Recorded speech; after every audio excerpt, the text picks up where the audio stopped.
Assalamu alaikum. Welcome to Dialogue. I'm Taimur Shamil. Today, of course, the biggest news is that the commander of the Quds Force, Iranian Quds Force, General Qasem Soleimani, was killed in an airstrike in Baghdad, Iraq. And this certainly is a big development, a big blow for Iran, and a big development in the Middle East. We already know the precarious situation in Middle East, the rift that has been there between Iran and United States for that matter. And this certainly is also perhaps going to expand the situation that is there in Iraq. But what was primarily the reason that this decision was taken by the United States? We can see the debate on the social media, we can see the debate on the US media as well in the region. At the moment, this is what is being discussed all over the world, that would this push Iran and United States to a major escalation in future, or would there be a major escalation? Would Iran retaliate to this development, and would that suit Iran? Pakistan has seen this war in Afghanistan that has entered in its 19th year, longest war of the United States anywhere ever. Another war in the region, let's say, would be something very devastating for the regional peace for Pakistan as well. And Pakistani Foreign Office today, they have given a statement saying that Pakistan has reviewed with deep concern over the recent developments in the Middle East, which seriously threaten peace and stability in the region. Respect for sovereignty and territorial integrity are the fundamental principles of the UN Charter, which should be adhered to. This is what the Pakistani Foreign Office said. Pakistan's stance obviously is clear, but again, as I said earlier, the bigger question is the rift that is going on there in Middle East. Regional and global dynamics are changing. Strategic shifts have taken place already. There has been a rift between Iran and Saudi Arabia. And on the foreign policy front, Pakistan has been active in visiting Iran. Pakistani officials, Prime Minister and other military officials as well, have been visiting Iran, Saudi Arabia as well, trying to mediate between the both countries and play a role of a bridge builder in the region. We are also going to discuss about in today's program about Pakistan's foreign policy. A roundup of the previous year. There have been challenges and there have been opportunities as well. We'll talk about both with our special guest in the studios. Couple of them were the aggression from the Indian side that we saw last year, the abrogation of 35 and 370A in Kashmir. The aggression still continues in Kashmir from the Indian side. Pakistan still opened the Khattak corridor because Pakistan wants to go for peace and stability with India. Pakistan's proactive foreign policy in the Middle East, as I just mentioned. And then there was this Kuala Lumpur summit, of course, looking at it in the context of Saudi Arabia and Iran. The decision that we took over there. And most importantly, the peace in Afghanistan, the peace process that is going on over there, peace talks and the future of peace talks. We'll discuss about all this with our special guest in the studios. Our first guest is Dr. Adil, renowned senior academic and an analyst on global affairs. He's the Dean Pardee School of Global Studies, Boston University, United States. Welcome to the show, Dr. Najib. Our second guest is Senator Anwarul Haq Kakar, renowned senior politician and member of the Senate's Committee on Foreign Affairs. Welcome to the show, Senator Kakar. Our third guest is Mr. Ahmed Qureshi, renowned analyst and a media person, and also an expert on the affairs that are going on in Afghanistan and Middle East. Welcome to the show, Mr. Qureshi. Dr. Najim, starting with Pakistan's foreign policy and development that has happened in the Middle East, these shifts that have taken place recently, how do you see that? At one point, we were trying to bridge the gap that is there between Iran and Saudi Arabia, the way we were active over there. Now this development that we have seen in the Middle East, what do you make out of this whole situation? I think we are all trying to figure out what this really means, certainly in Pakistan and I think all around the world, and certainly in Iran it would be, and actually probably certainly in the US too. The last year that just concluded was an extremely busy year in terms of foreign affairs. Foreign affairs never stops, but this year was a super active, a hyperactive year for Pakistan. Just about actually on every major foreign policy relationship that we have, it was a super active year. And the way that this current year has started, it seems that this will be no different, and in fact might be even more. Iran is going to be a challenge for not just Iran and the US, but for the entire region, as you pointed out, certainly for Pakistan. And I think the challenge for Pakistan will remain not just what to do, but also what not to do. There are a number of important relationships involved here, certainly with Iran, our neighbor, with very, very close and important relationships, but then also with the United States. and then also with Saudi Arabia and other countries in the region. So the trick here and the challenge here is going to be how to navigate that. And I think navigation was also the right metaphor for the last year on how Pakistan would navigate on a whole number of issues. So it has been an active start to the year. Right. Senator Kakar, talking about this navigation and the long-term goals that we have in Pakistan's strategy.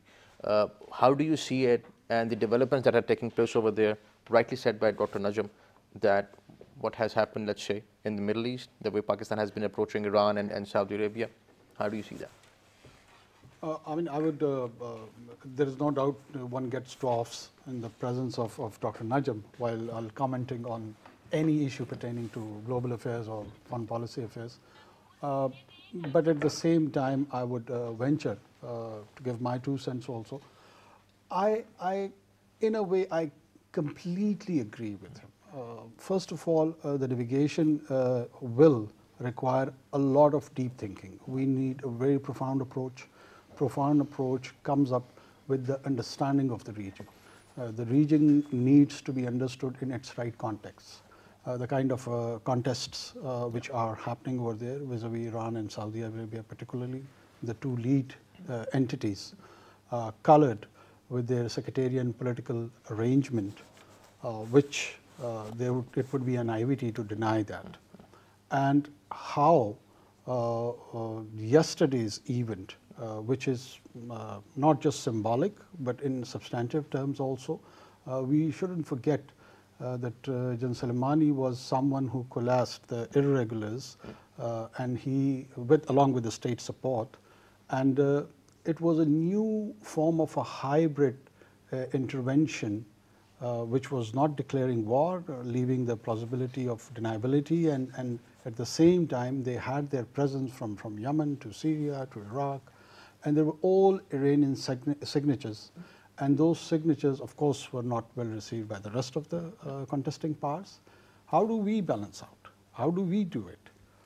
It's the biggest and the greatest foreign policy challenge I personally think is of last more or less of 5 decades. We have not been we have not faced such crisis, which particularly in Middle East, which is coming out.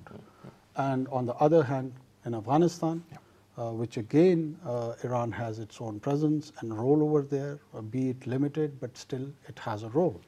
And overall, the order and the stability and the security of Gulf region, which was guaranteed post Second World War by the United States, replacing the British Empire, how that is it going to change? There would be additional powers who would jump in, particularly the Russians or the Chinese?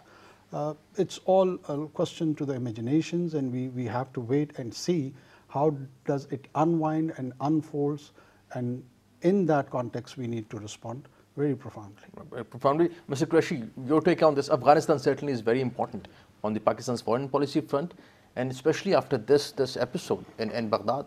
Many people think that this is also going to have an impact on the Afghanistan situation, the peace talks over there. Iran is influential in Afghanistan, US presence over there, implications for Pakistan. How do you see all these things? Definitely, when I saw this story, obviously the situation in Iraq and the Gulf is very important, and Iran and the US, but also it impacts us, and it impacts us in addition to, of course, our relationships in the Middle East. Afghanistan is key. Quds Force, whose commander was assassinated, although he was more vocal and more visible when it comes to Syria and Iraq and Lebanon and Yemen, but Quds Force is the external arm of the Pasdaran Inqilab, which is the Revolutionary Guards of Iran, and they were involved in Afghanistan. Everything that we did in Afghanistan over the past 2 decades or 3 decades, we had to deal with Quds Force. And although General Qasem Soleimani never came at the front, but his assistants and his commanders were there. So the fact that he's eliminated and he's not there, impacts the situation in Afghanistan. Of course, the situation has changed. There was a time when we both were on opposite sides in Afghanistan. We were supporting Afghan Taliban, Qasem Soleimani, the Quds Force were supporting the Northern Alliance. But after 9/11, I must say this, the United States actually made peace with the people that it was not dealing with. The Northern Alliance basically came to power in Kabul. And to bring Northern Alliance into power in Kabul, maybe not the US government, but definitely the US military and intelligence had to deal with India, which was supporting the Northern Alliance, and also with Iran. The same thing goes for Iraq. The invasion in 2003, and I was there for 6 months, we covered the war beginning in March 2003 up until August 2003. The successful American and coalition invasion of Iraq was not possible without the full cooperation of the Pasdaran Inqilab and specifically the Al-Quds Force. The entire fight against ISIS in Iraq was with the cooperation between the US and also the pro-Iran militias, which are now on the opposite side of the US now. So it's a very interesting situation we have to see. The key question here really to see is what will Iran do? Iran is under a very tough situation. Will it? No, I'm not really worried about retaliation. I don't think Iran has the potential to retaliate. Iran cannot face the United States, and not now under these sanctions, which are the harshest sanctions in 40 years. Iran cannot fight the US. What we need to look at is whether Iran will withdraw within. It has a huge footprint. It is everywhere from Afghanistan to Yemen to Syria to Lebanon to even Gaza. Will Iran reduce the footprint? Will it enter into some new sorts of negotiations with the Trump administration? All of this is to be seen. Question. And Dr. Najib, there's these reports that President Trump actually approved the strike and over there. Previous presidents have not taken such kind of a decision. This decision and the political situation at the moment in the United States, how do you see that? Well, this is not a previous president. President Trump, nothing that he does, I think, it should be measured by what previous presidents has done. And I think that's one of those wild cards. There are a number of wild cards. How much of this is President Trump's decision? And how much of this is a US decision, which doesn't mean that US is not the president, but this is a president who can be impulsive. Is this a strategic decision? Is this an impulsive decision? Is this a political decision? The impact will be the same in the region, but within US politics, that is an important point. And if you look at the voices within the US, I think there is at least a lot of surprise, whether it's real surprise or false surprise, we will find out, but it is. It is clearly Mr. Trump's decision. It is also clearly an election year. Now that doesn't mean that this is because of that, but it is going to become an issue, whether it was designed to or not. But it is also an issue beyond the US, and we've talked about the region. We've certainly talked about Iraq, which is central to this question. I think Hamid was right about the importance of Afghanistan, but anything of this magnitude really makes it global if it already wasn't. This is going to be about Russia. And one of the places that we should be keeping an eye on is how the Russians are going to react. Also how other countries in the region that have their own concerns, both either about Iran or about the US, for example, Turkey. So I think I've been talking, for example, these many weeks and actually many years about this emerging global disorder, that we are in a moment of flux. And I think this is a manifestation of that flux. In many ways, I would say that the event has been a shock, but it's not a surprise that some conflict has broken out. I mean, this is in many ways the conflict that everyone was kind of waiting for. We didn't know who would do it, how it would happen, where exactly, but in some ways, this should not be a surprise in its larger magnitude. And do you think that the sentiment, aggressive maybe from the United States side to strike the Iranian general over there in Baghdad, this would also continue somewhat in other areas where American troops are involved, withdrawing troops from Syria, for that matter, Afghanistan, or this specifically, you think that is restricted to Baghdad or Iraq for that matter? Nearly certainly, right? I mean, if you look at from a US perspective, this president and the US in general has been trying to get out of Afghanistan, not very successfully, has been trying to get out of Iraq. not very successfully, is trying to disengage in, not disengage, but try to get out or at least reduce its footprint in Syria, not very successfully. Again, all of this I think gets intermeshed with the US election, but it also gets intermeshed with both sides, what is going to be their next move. I actually agree with both of my colleagues that it is, the Iranian response has shown restraint. I do not think that that you're going to sort of see a very aggressive immediate posture, but I do not also think that there's something that will be ignored and things will move on. It has changed the boat. The next move, who it comes from and when, we do not know, but you can be sure there will be next moves. Certainly from Iran, but also from a whole number of players. So in some ways, fasten your seatbelts. Right.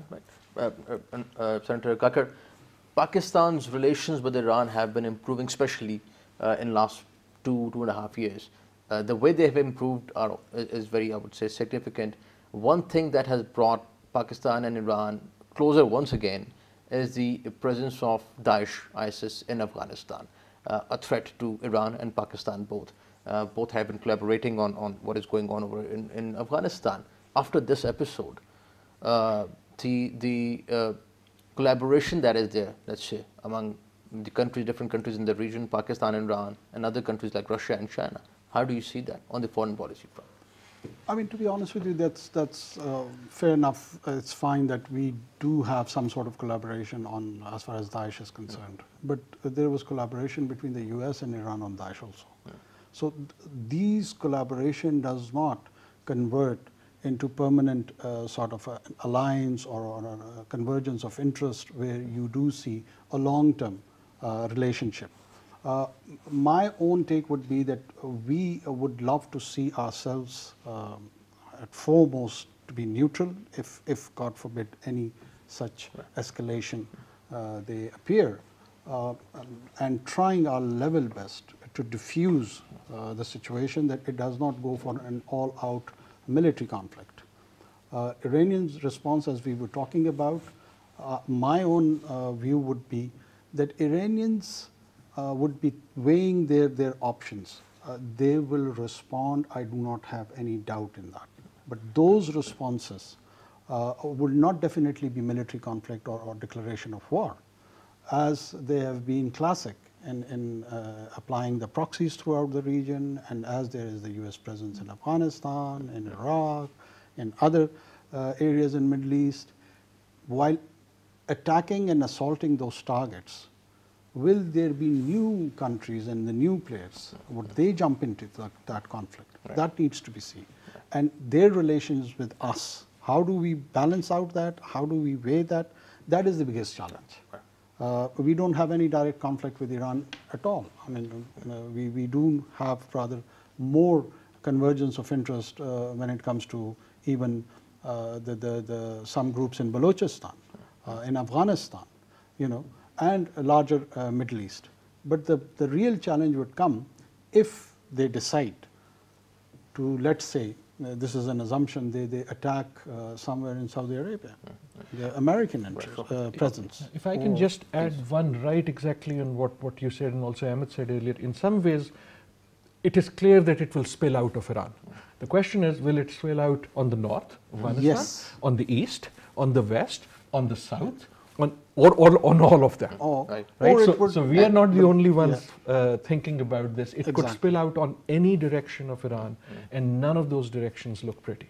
Yeah. Or maybe the conflict is confined, the battlefield is confined to Iraq. You never know. Maybe the Iranian response is measured and they just retaliate, they show their presence, but they don't take it out of control. We don't know yet. Right. On the foreign policy front, my last question, Dr. Najam, to you, and since you have to leave, I will just put my last question that on the foreign policy front, we have seen in last year a couple of challenges. The choices that we made last year on the foreign policy front, choosing where to go and where not to go, the summits that we were supposed to attend and we didn't attend somehow.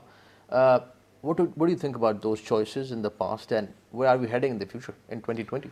It was a busy, not just a busy year, it was a very important year. If you look back at what happened, for example, on India, right? I mean, it was a confluence of stories, from planes coming in, from pilots being returned, from Pulwama, from what's happening with Hindutva in India itself, sort of the UN speech and so on and so forth. But it was also very, very active on other things like what you said. And I think the challenge was and remains and has now become even more a challenge of friendship. Pakistan, despite its positions, has to find a way not to take sides. I think this episode again will push you into choosing sides, and that's the toughest thing at this point.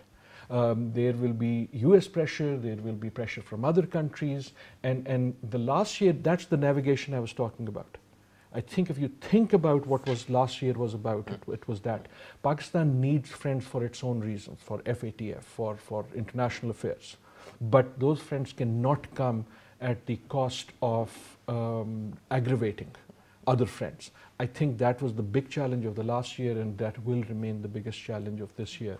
And I hope Pakistan will show the same carefulness and restraint that it has tried to show last year. Right. Dr. Najib, thank you for joining us. Pleasure. We'll take a break, and after the break, we'll continue our discussion on Pakistan's foreign policy and the recent developments that took place in the Middle East. Stay with us.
The ancient city of Taxila is the heart of stonework in Pakistan. This art, which has been preserved and practiced for centuries, can be seen on many major landmarks of the country. Notably, the Pietra Dura work in the Lahore Fort's Sheesh Mahal. These stone products take days to complete and require immense precision and skill from the craftsmen. The final products are perfect for souvenirs, gifts and decoration pieces, each depicting the richness of Pakistani culture at its best. Camel skin and ivory craft are trademarks of Multan's handicraft repertoire. Camel skin is cleaned, dried and mounted onto molds which can be of any shape desired. Multicolored lacquer painting is then used.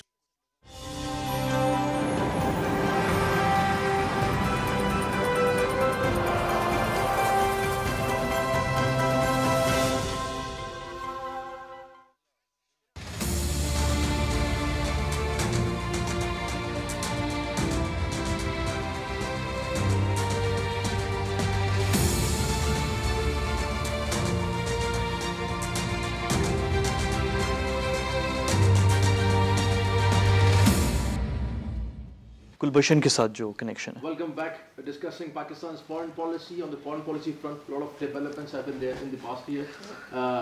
From Kartarpur to the aggression in the line of control, aggression in Kashmir for that matter, and what is going on in India at the moment have been some of the key highlights of the past year, Pakistan's foreign policy. Also discussing. We'll take a break, and after the break, we'll continue our discussion.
Welcome back. Previous year was very active on the foreign policy front with Prime Minister Imran Khan and top Pakistani officials visiting Gulf states, Iran, Saudi Arabia for that matter, also visiting China and other countries in Far East as well.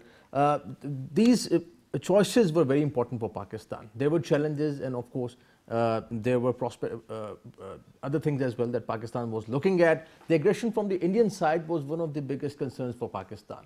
Aggression in Indian occupied Kashmir and also aggression on the line of control, the statements that were coming from the Indian side. Most probably this will stay as a challenge for Pakistan in 2020 as well. Senator Khattak, thus on the foreign policy front, that the aggression that we have seen from the Indian side, having the region in turmoil, what we were discussing before the break, Middle East, Afghanistan for that matter, and on the eastern front we see Kashmir and line of control and aggression from the Indian side. The foreign policy choices for Pakistan, how do you see them? I think so. We've been facing and we will face the traditional challenges, which is primarily from the eastern borders. And our prime focus, our prime enmity, our prime source of antagonism comes from India. And it will enhance because you are, for the first time, facing Hindutva in an official color. Hindutva has been there since 1925, but they never occupied the face in the official echelons. But now they're being represented and they've taken over the Indian state. And Indian state's old so-called masquerading with the secularism has gone away. And now you have to face this new reality. And that reality is dangerous. That is dangerous because it is filled with chauvinism. It's filled with chauvinism supplemented by a mid-size power like India, which has a military might to express that chauvinism in a very dangerous manner in the region. So you do have a military challenge and you do have a foreign policy challenge at that front. Right. Mr. Qureshi, and the American influence in the region has been substantial. Even when we talk about Pakistan's foreign policy, the way we deal with the United States in Afghanistan for that matter, and also recently the kind of collaboration that we have seen of India with the United States, the way the United States has reasserted itself in the Middle East and this new mood from the United States. How do you see the Indian aggression in future, this official Hindutva color coming from the Indian side, backed by big powers? What kind of challenges do you see in future? Well, of course, I strongly believe that under the new sort of policy that President Trump has brought, bringing the U.S. back strongly into the affairs of the region, we need to continue and sustain our improvement of relations with the U.S. It's very important. And the U.S. is very important. We have a tremendous history, and we've had a point after Afghanistan 9/11 where we diverged in some ways, and we're coming back again, so we need to sustain that. We're lucky that we have that history. I know many countries in the region, certainly our neighbor Iran, and we were discussing Qasem Soleimani, many countries would like to improve their relations with the U.S. And even the advice that Pakistan has been getting from some of our closest allies, whether it be China or whether it be our allies in the Middle East or Turkey, everybody has actually advised us to improve our relationship and manage the differences. Obviously, you cannot compromise on your interests, but without compromising on interests, you need to move along. And there's a mature way of doing it. And we certainly are doing that. So, and the credit for this goes to Prime Minister Imran Khan. He's done this. And you've seen the relationship develop between him and President Trump, between him and Prime Minister Boris Johnson. You've seen the royal couple from the UK coming here. You've seen the Queen of Netherlands coming here. There's a general improvement in relationship between Pakistan and the West. And that is welcome, because now we have a convergence of interest and we see respect in the relationship. So that's okay. So that's one thing. The second thing about India, we need to recognize a very important development in India's relationship with the West, particularly with the US. There is a divergence that's coming for the first time. It's not like it was under President Obama, who I personally consider to be the most pro-Indian American president ever, and the worst really for Pakistani interests when it comes to Afghanistan and India. Under President Trump, we see a major rift between India and the US on trade issues. And this is a major issue on tariffs. The Europeans also have a similar problem with India, but there's only one difference. President Trump and the US government is actually calling out the Indian government on its unfair trade practices. And President Trump has done that several times. And despite all the lobbying efforts of Prime Minister Modi with President Trump to convince him not to repeatedly mention Kashmir and offer mediation because it's an internal quote-unquote issue for India, President Trump and the US government continues to really speak on Kashmir.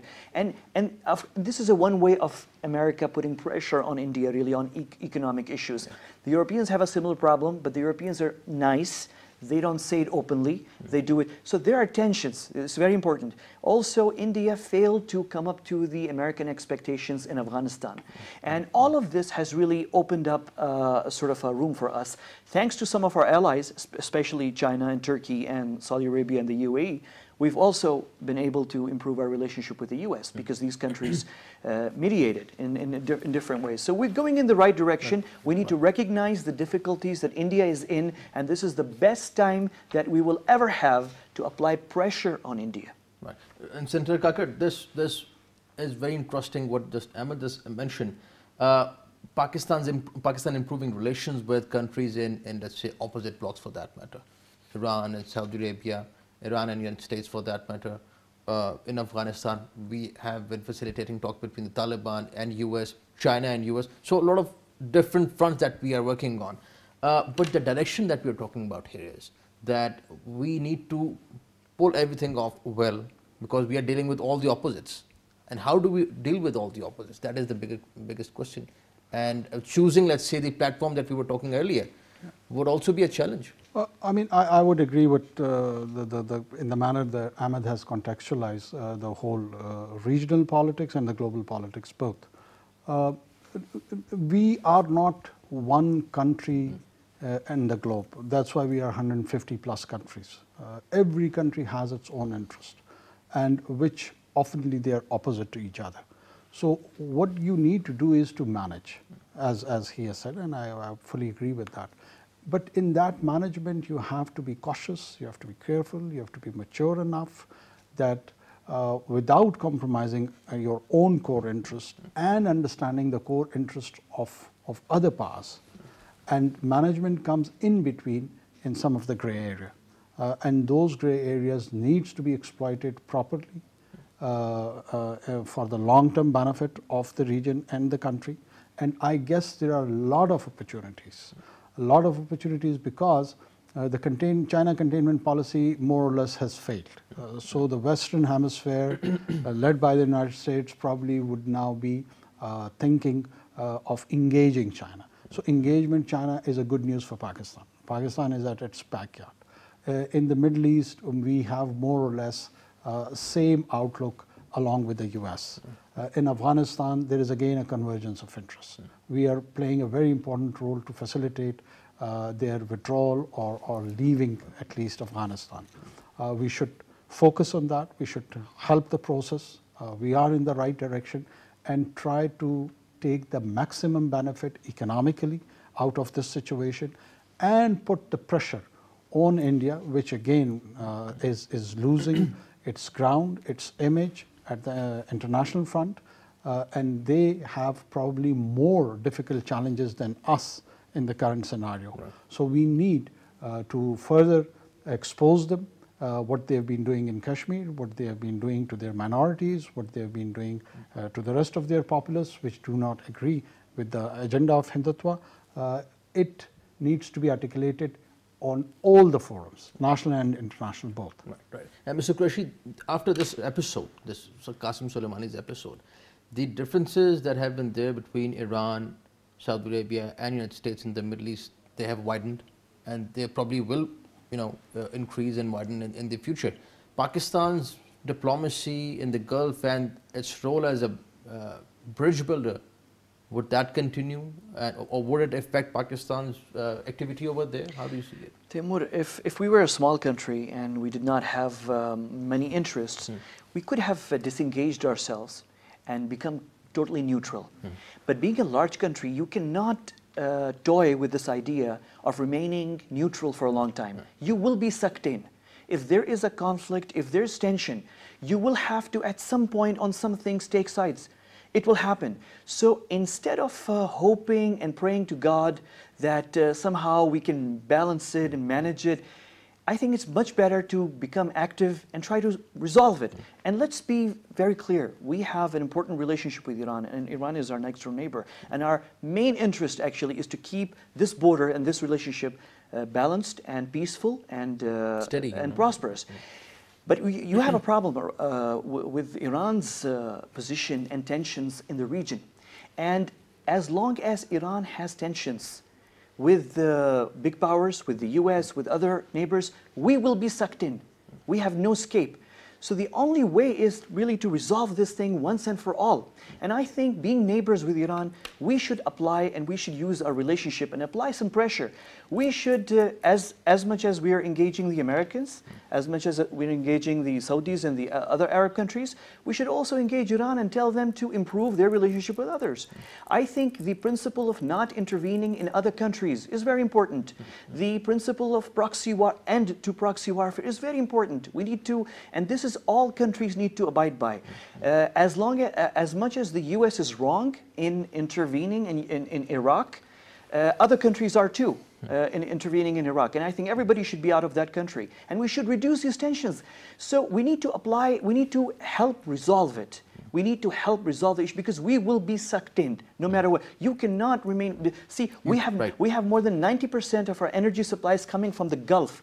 If tomorrow Iran's Navy decides to stop the transfer of energy supplies through the Strait of Hormuz, 90% of our supplies are coming from there. What are we going to do? Globally, for that matter. So globally. So we need to be active. We cannot just simply pray and be neutral. You need to also help resolve it. Resolve, and Senator Kakar, do you agree with that? Taking side is inevitable in future, and Pakistan probably will have to do that. In some ways. In some ways. I mean, I agree with the eventuality.